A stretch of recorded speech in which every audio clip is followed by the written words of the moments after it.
Asyafaqah alal khalqi kullihim, punya empati, punya kasih sayang ke semua makhluk. Bahwa takdir kita ada perbedaan itu ya wajar, tapi bahwa definisi itu nyata.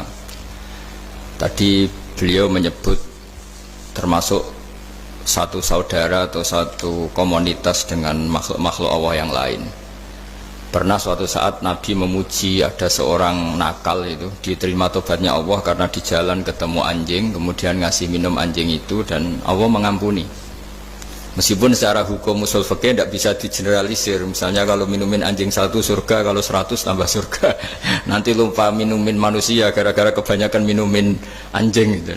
Tapi apapun itu faktanya ada cerita di hadis seperti itu. Kemudian menyangkut komunitas internasional yang beberapa diantaranya tentu beda agama, beda keyakinan. Saya mau membacakan cerita di kitab Ar-Risalah Al-Qushairiyah. Jadi saya hanya membantu referensi-referensi yang diajarkan guru-guru kita. Ar-Risalah Al-Qushairiyah adalah kitab kesayangan Mbah Maimun karena dulu mbah beliau dapat ijazah dari Sayyid Umar Sato, kakaknya Sayyid Abi Bakar Sato yang punya kitab I'anatul Thalibin.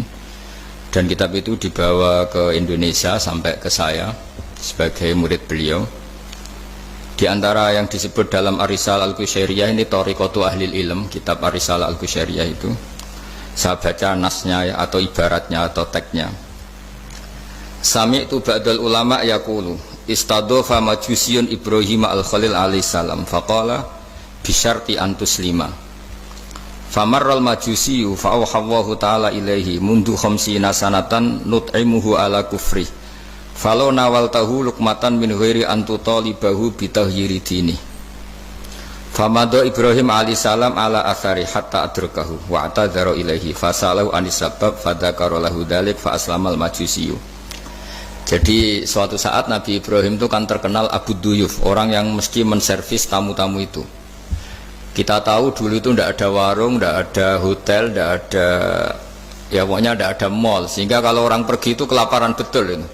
Mbak orang kaya pun kelaparan karena melewati padang pasir itu. Kalau sekarang kan orang mau sowan kiai makan dulu, karena takutnya di rumah kiai kan makan sungkan, jadi makan dulu nanti di kiainya tinggal pura-pura makan. Kalau dulu memang makan nih tamu itu wajib betul, kalau tidak ya kelaparan betul tamu itu. Sehingga cerita suatu saat di antara tamu itu berakidah, berfaham Majusi atau beragama Majusi lah gampangannya itu. Terus Nabi Ibrahim nggak mau, saya mau ngasih makan syaratnya Anda harus Islam gitu. Akhirnya orang ini putus asa kemudian meninggalkan Nabi Ibrahim. Saat itu, saat orang itu meninggalkan Nabi Ibrahim, Allah memberi wahyu ke Nabi Ibrahim. Orang itu umurnya 50 tahun dan dia hidup karena tak kasih makan. Terus kata Allah, mundu khamsina sanatan nut'imuhu ala kufri. Saya yang Tuhan saja ngasih makan dia 50 tahun tanpa syarat dia harus Islam. Kamu baru dimintai makan sehari mensyaratkan Islam. Walhasil terus Nabi Ibrahim ngejar orang Majusi itu, terus monggo-monggo makan di rumah saya. Singkat cerita terus orang Majusi itu tanya, kenapa Anda berubah pikiran? Terus Nabi Ibrahim cerita bahwa beliau ditegur Allah kemudian harus melakukan itu. Jadi cerita-cerita seperti itu banyak. Dulu kita dengar para kiai sering cerita ketika seorang Yahudi rumahnya diusir Amr bin As untuk pembangunan masjid. Ketika lapor ke Sayyidina Umar, masjid itu yang mengambil tanahnya orang Yahudi harus dikembalikan ke orang Yahudi. Dulu guru-guru kita juga sering cerita Sayyidina Ali itu pedangnya dicuri sama orang Yahudi. Ketika ketemu di pasar atau di jalan, kemudian Sayyidina Ali yakin itu pedangnya, dilaporkan ke Qadhi Syurah. Setelah itu Sayyidina Ali diminta, buktinya apa, saksinya siapa kalau itu pedang Anda? Saksinya Hasan dan Husain. Tapi kata hakim, Sayyid Hasan Husain itu keluarga Anda, tidak sah jadi saksi. Zaman itu Sayyidina Ali masih berargumentasi, waqad qala Rasulullah sallallahu alaihi wasallam Hasanun wa Husainun sayyida syababi ahlil jannah. Tapi kata Imam Surah, tetap standar saksi itu tidak boleh dari keluarga. Singkat cerita, qadhinya itu pakai standar hukum usul fikih, al-qaulu qaulu sahibil yad. Yang dibenarkan adalah yang sekarang megang barang itu. Ketika nggak ada saksi, al-musaddaq, yang dibenarkan al-qaulu qaulu sahibil yad, yang dibenarkan ya yang megang barang itu. Singkat cerita dimenangkan oleh orang Yahudi tadi. Setelah dimenangkan, Sayyidina Ali agak kecewa, masa seorang Amirul Mukminin sidang di pengadilan negeri kalah. Tapi orang Yahudi tadi akhirnya insaf, sadar sampai masuk Islam, sampai beliau ngendikan bihada taqumus sama wal ard, karena ini langit dan bumi berdiri karena keadilan itu. Jadi ini cerita-cerita referensi yang bisa menolong teman-teman siapapun berkomunitas internasional. Karena pikiran saya sederhana ya, al ilmu yurisul ahwal, ilmu itu melahirkan sikap. Jadi kalau kita punya referensi yang cukup tentang toleransi, insya Allah kita hidup di mana saja punya toleransi, karena toleransi itu juga ajaran agama. Di antara yang diceritakan para guru-guru kita adalah ketika Nabi mau dibunuh oleh orang namanya Daksur atau Duksur, siapa nggak tahu KTP-nya saya. Kiai kalau baca Daksur.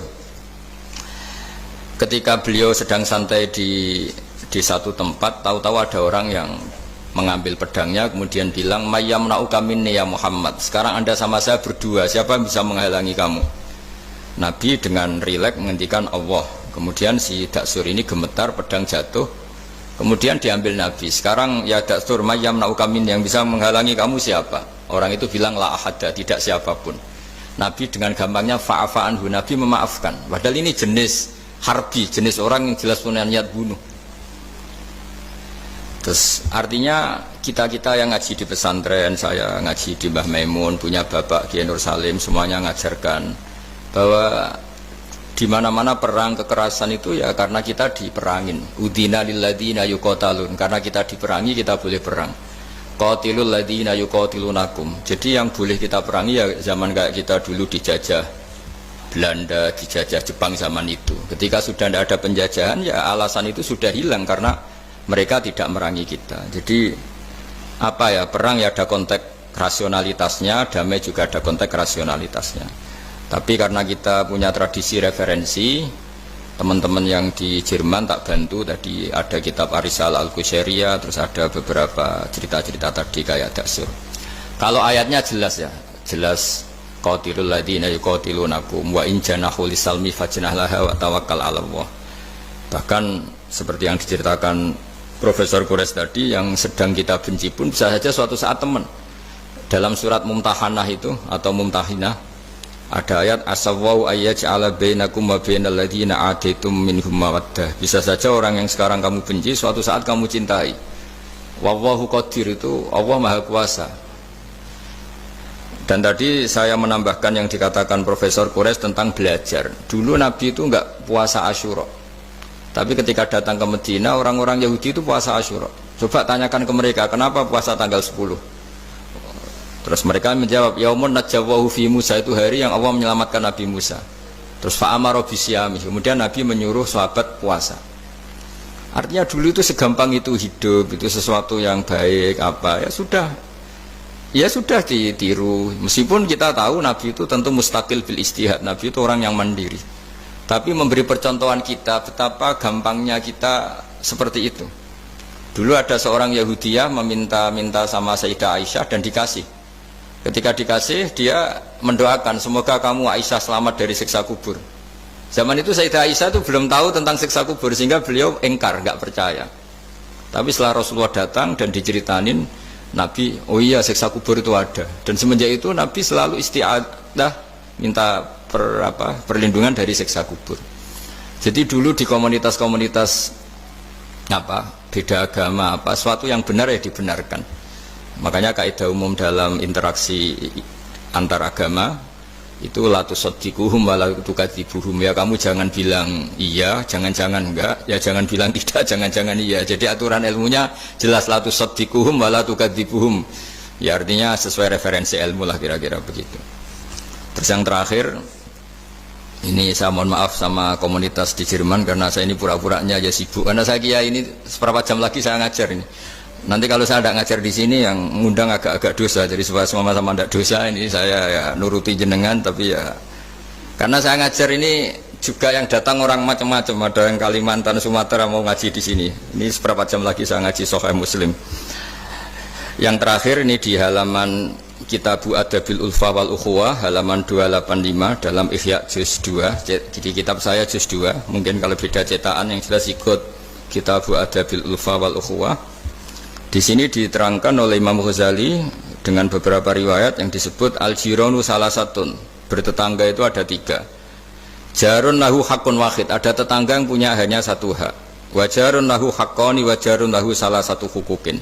Terus beliau cerita yang punya 3 hak itu ya tetangga, ya seagama, ya masih ada hubungan kerabat. Yang punya 2 hak ya tetangga, ya seagama. Terus wa amal ladzi lahu hakun wahid fal jarul musyrik. Yang punya hak 1 itu tetangga yang beda agama. Jadi intinya tetap dikasih hak meskipun beda agama. Sampai diantaranya disebutkan juga di halaman 287, Imam Ghazali ngendikan, beliau berfatwa dan beliau bercerita, rawahu Umar bin Syu'aib an Nabi an Jaddih anin Nabi. Terus qala Mujahid, kuntu inda Abdillah bin Umar wa ghulamun lahu yaslahu syatan faqala ya ghulam idza salakhta fabda bijarinal Yahudi. Abdullah bin Umar itu sedang memasak kambing, atau itu pembantunya ini sedang nguliti kambing. Itu pesannya Abdullah bin Umar, ya ghulam idza salakhta fabda bijarinal Yahudi, nanti jangan lupa tetangga kita yang Yahudi. Ini di Ihya halaman 287. Hanya cerita kebaikan. Jadi cerita-cerita perang itu ya karena kita diperangin, tapi ya kalau kita dibaikin ya baik, itu ajaran Islam. Hatta qala dzalika miraron. Faqala lahu lima taqulu hadza. Ini pembantunya juga enggak langsung menerima. Kenapa saking enggak mau nerimanya diulang-ulang lagi oleh Abdullah bin Umar. Faqala inna Rasulullah sallallahu alaihi wasallam lam yazal yusina bil jar hatta khashina annahu sayuwarrithu. Kenapa engkau melakukan itu ya Abdullah bin Umar? Terus beliau menjawab, Rasulullah itu selalu berpesan untuk berbuat baik sama tetangga. Tadi kita tahu kalau tetangga punya 3 hak, berarti seagama, ada hubungan kerabat, hakul jar, berarti 3. Ada yang seagama dan tidak punya hubungan kerabat, berarti punya 2 hak, yaitu 1 agama dan kerabat. Ada yang punya 1 hak saja, ya tidak keluarga, tidak seagama, tapi karena tetangga itu juga tetap punya hak. Dan itu pun masuk kategori lam yazal yusina bil jar, termasuk orang-orang yang harus kita baikin. Ya kalau di Qurannya kayak tadi ya, qatilul ladzina yuqatilunakum, boleh merangi ya yang merangi kita. Udzina lil ladzina yuqatalun, diberi hak merangi ya sama yang merangi kita, bukan yang tidak merangi kita. Terus waqala Hisam, kanal Hasanu la yara ba'san antut imal jarul Yahudiyya wan Nasraniyya min udkhiyatik. Bahkan sebagian ulama di sini disebut Hasan Basri berpendapat kalau berkorban, kalau punya tetangga Yahudi yang butuh nggak apa-apa dikasih dagingnya. Ini di halaman Ihya 287 juz 2. Jadi dari cerita-cerita itu dan referensi-referensi itu, teman-teman di Jerman nggak usah khawatir lah kalau kiai-kiai kayak kita itu berfatwa nggak boleh berkomunitas internasional nanti takut begini ndak lah. Kita bacanya ya sama seperti yang dibaca Profesor Kures, sama yang dibaca guru-guru kita. Jadi itu kalau boleh dikatakan sumbangan saya lah, bahwa di kita di pesantren itu ajaran-ajarannya juga seperti itu. Dan tadi beberapa kita saya sebutkan halamannya supaya bisa dicari, supaya tidak kelihatan hoax, juga tidak bikinan saya gitu, supaya jelas itu. Dan saya mohon maaf karena nggak bisa ngikuti sampai selesai, tapi saya ngapresiasi, semoga jadi syawal yang baik. Minal aidin wal faizin. Minal aidin artinya kita kembali menjadi ahli surga. Saya termasuk yang sependapat dengan kitab yang saya baca. Dulu kita ini ahli surga karena Nabi Adam lahirnya di surga dan diciptakan di surga. Karena satu kesalahan beliau harus kembali ke bumi. Dan setelah puasa itu selesai dan diterima, kita kembali ke ahli surga lagi, maksud minal aidin, kita kembali lagi berstatus sebagai ahli surga. Dan itu dimulai dari saling memaafkan, karena yang menghalangi masuk surga itu hak adami. Manusia itu kan paling kikir untuk memaafkan orang lain, padahal kalau hak adami belum selesai itu Allah tidak mau memaafkan. Makanya syaratnya masuk surga harus kita saling memaafkan. Dengan cara seperti itu insya Allah kita minal aidin wal faizin. Jadi mohon maaf, sekali lagi mohon maaf karena saya tidak bisa ngikuti sampai selesai karena saya harus ngaji, karena bukan papa ya, memang harus. Andikan sunat itu mungkin saya tinggalkan. Mohon maaf sekali. Assalamualaikum warahmatullahi wabarakatuh.